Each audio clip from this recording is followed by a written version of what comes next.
My name is Amy, a 27-year-old office worker. I just got married half a year ago. I met my husband James at a barbecue party thrown by a couple of colleagues at work. At that party, the colleague had invited her female friends from work, and her boyfriend gathered his friends from college days. Looking back, it seems like it was a setup as a place to meet new people. My family is quite strict. My dad is a company president and enforced strict discipline since I was a child.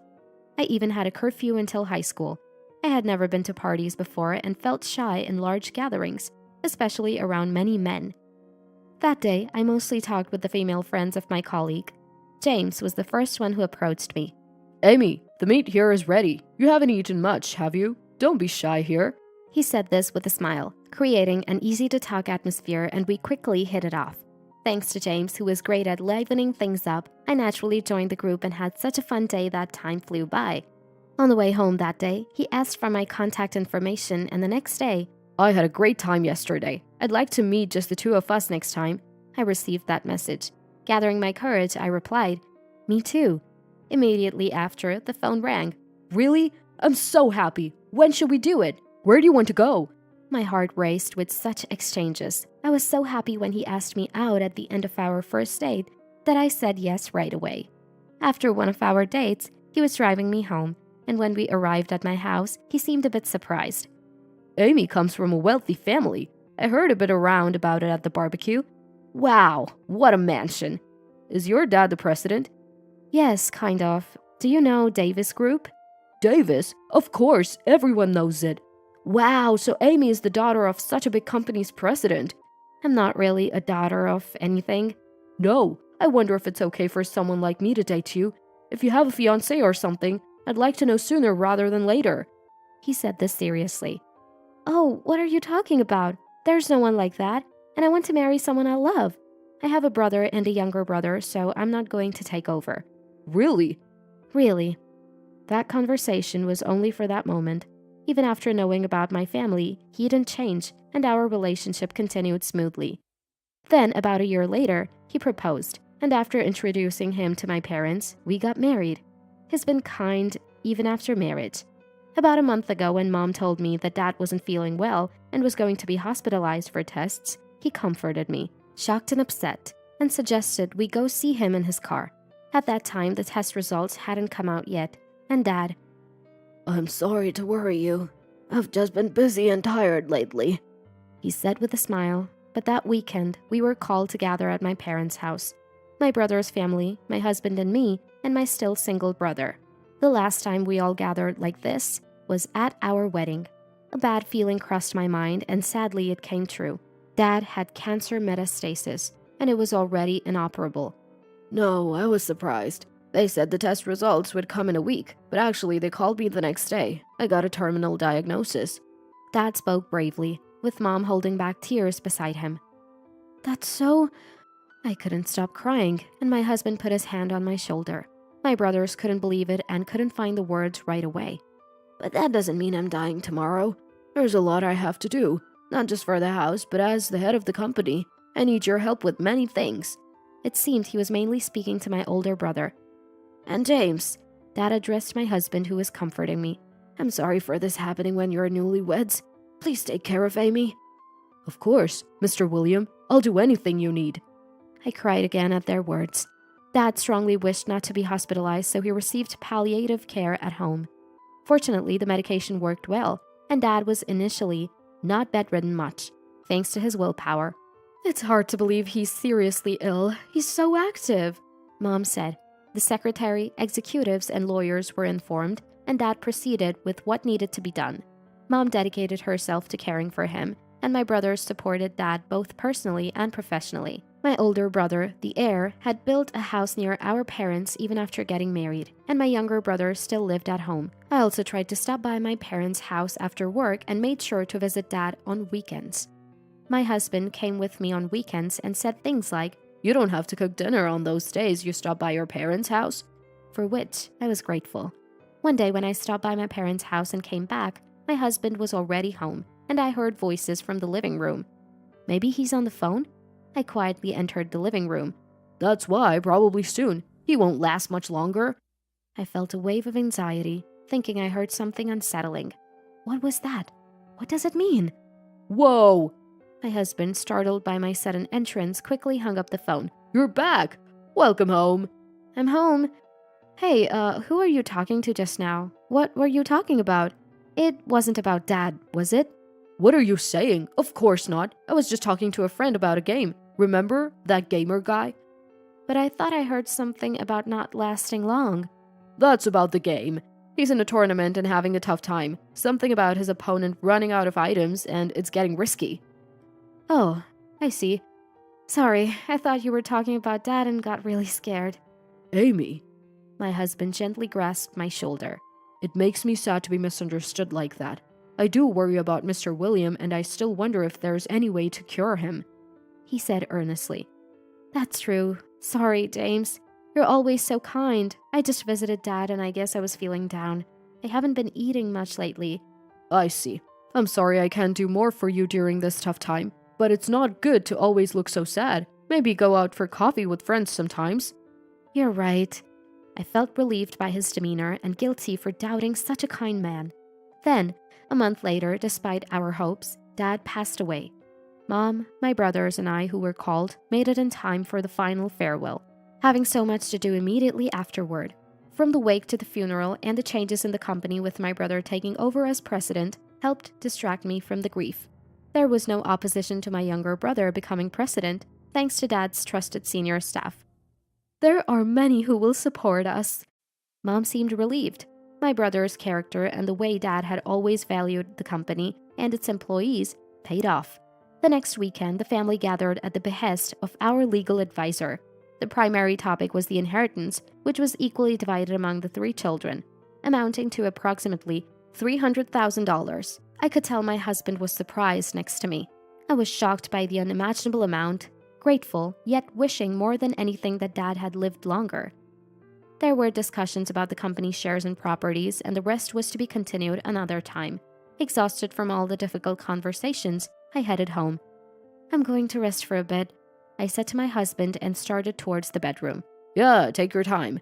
About the inheritance, since no one objected, is that decided then? I guess so. Why? No, just surprised by the large amount. It's daunting. Yeah, it surprised me too. I entered the room, pondering his words. More than expected. I mused vaguely, then dozed off. Waking up, I quietly headed to the living room. Seriously, 300,000. No mistake. Wow, that's huge. No, it's okay. How much I've worked hard and, Oh, she's up. Gotta go. Bye. Who was that? Suppressing my surprise, I asked him, who had been on the phone. Oh, that's Mom. She was worried about how you're doing, Amy. I see. Well, she said she wants to come over this weekend. There's a new cake shop she wants you to try. Okay, then I'll buy some nice coffee. I smiled and he nodded happily, but a definite suspicion had formed in my mind. The day before mother-in-law Kathy's visit, I stopped by my parents' house. Mom, how are you? Feeling a bit better? Yes, you don't have to come by so often. Olivia is always worried and stops by too. Are you eating well?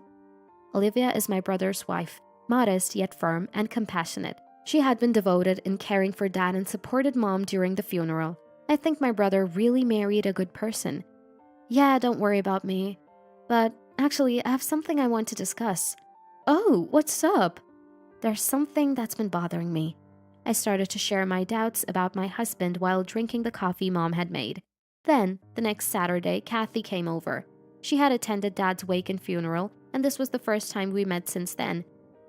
Amy, I'm so sorry about your dad. I brought some delicious cake to cheer you up a little. Kathy, thank you so much for everything. Please have some coffee. Oh, thank you. As the 3 of us ate cake, my husband brought up the topic. So, about the inheritance. Yeah? Can you transfer the $300,000 to Mom's account? What? It was a conversation I never expected, and I was momentarily stunned. I don't understand what you mean. That much money? It's too much to handle, right? You're part of our family now, so I think it's best to transfer it to my parents' bank account. What? I couldn't comprehend his words. Are you saying you need to borrow some for a car or something expensive? Ha! Borrow? It's our money now. Our families. My husband burst into laughter. Our family. Of course, the family you married into. Your money is our money now. Kathy continued with a smile. I'll manage it properly. You can ask when you need it, but you have your salary, right? Wait a minute. I don't understand. Why does it become Kathy's money even if it's our family's? Well, that's how it is. It's our money now. And of course, Mom's too. This is absurd. What are you saying? Don't worry, your family too. First, we'll build a big multi-generational house. Maybe buy a car. We can afford it with $300,000. James, you're so eager. But yes, we should start on the multi-generational house soon. So, transfer it to Mom's bank account now, okay? Please, Amy. A son's wife's money is our family's money. I was stunned by the true colors of this mother and son. A hope I held was not only crushed but surpassed by their appalling behavior. James, did you marry me for my family's wealth? Huh?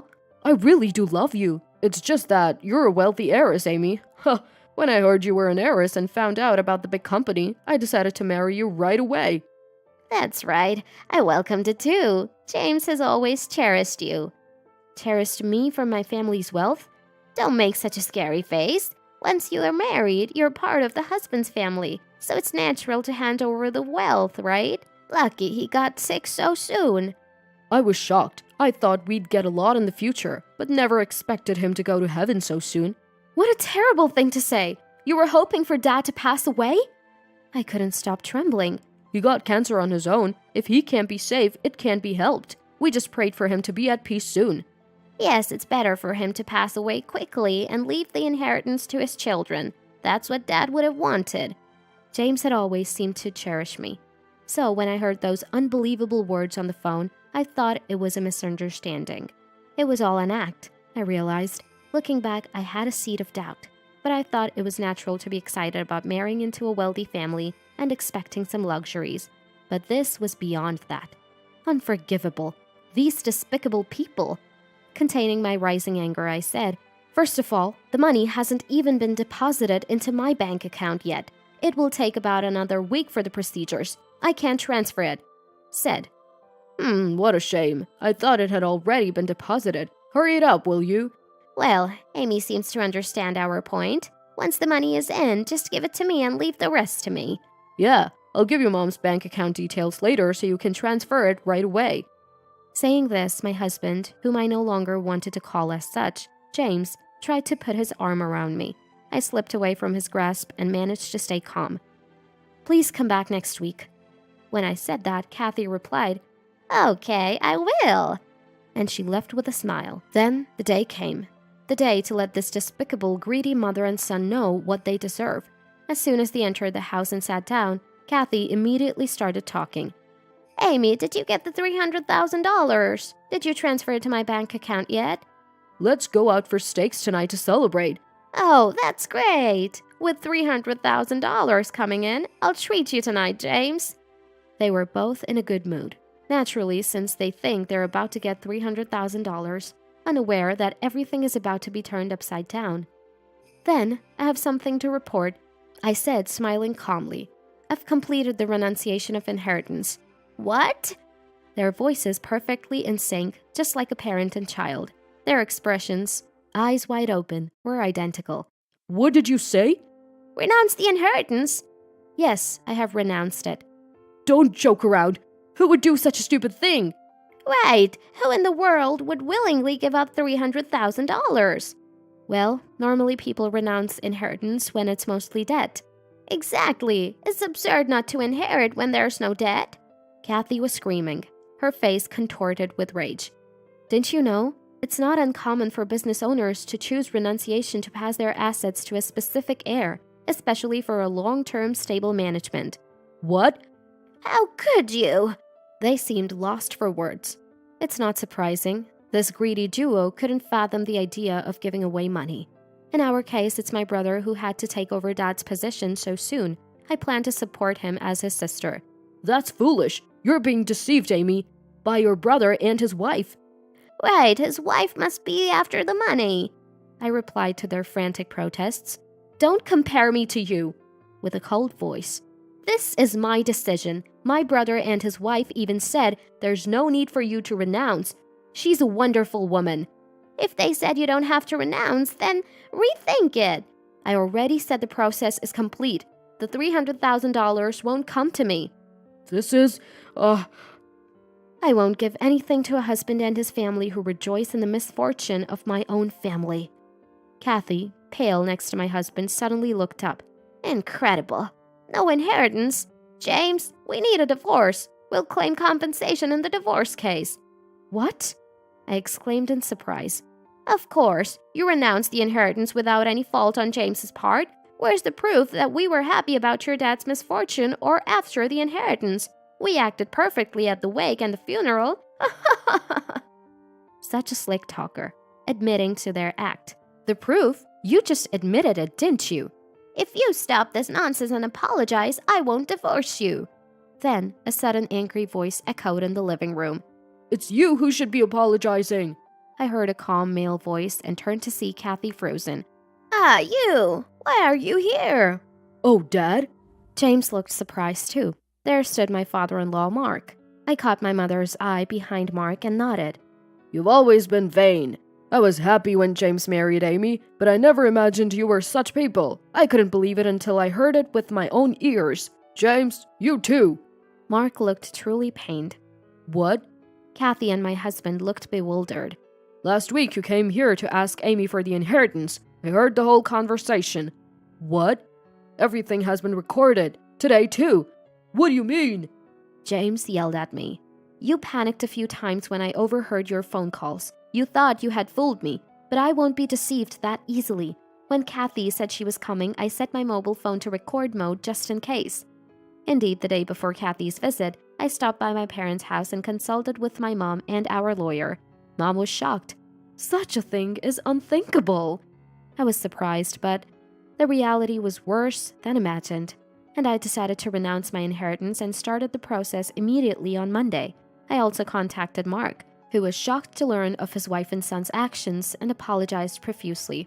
I can't stay with a person like you. Are you serious? This is all a misunderstanding. William was a humble man with great humanity, despite being the president of a company. I was proud to be his family and friend, but now I'm deeply ashamed and sorry. Mark deeply apologized to me. Amy, I'm truly sorry. You can divorce immediately, and I won't allow any nonsense about compensation in the divorce case. Hey, Dad! Shut up! Don't say another word, you disgrace! If you have a complaint, let's show today's and the other day's recordings to your colleagues and all our relatives. Ah! Mark stole the final cool moment. But it's okay. When I talked with my mom, Mark genuinely cried, regretting Dad's loss. To James and Kathy, who stood with their mouths open, unable to speak, I said, "That's how it is. Please leave." A month later, James and I divorced. The news spread through the couple who introduced us, and James lost his friends. He was also transferred to a small sales office far away. James's parents divorced too. Kathy, who had freely spent Mark's money on brands and dining, had no choice but to agree to the divorce when asked to return the money she had spent. Couldn't she have offered to work part-time and not divorce?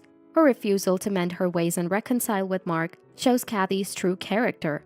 Well, it's no longer my concern. Mark came to our house to apologize again and asked to visit Dad's grave on their anniversary of his death. Mom and I, of course, agreed. The inheritance I relinquished is being used as funds for the company. Mom, my brother, even my younger brother offered to share their inheritance or redistribute it, which made me laugh. Having such a family is enough for me. Dad, I wasn't wrong, was I? After moving out of the apartment I shared with James, I returned to my parents' house and spoke to my dad's portrait. It seemed like he smiled in the photo, and tears fell from my eyes.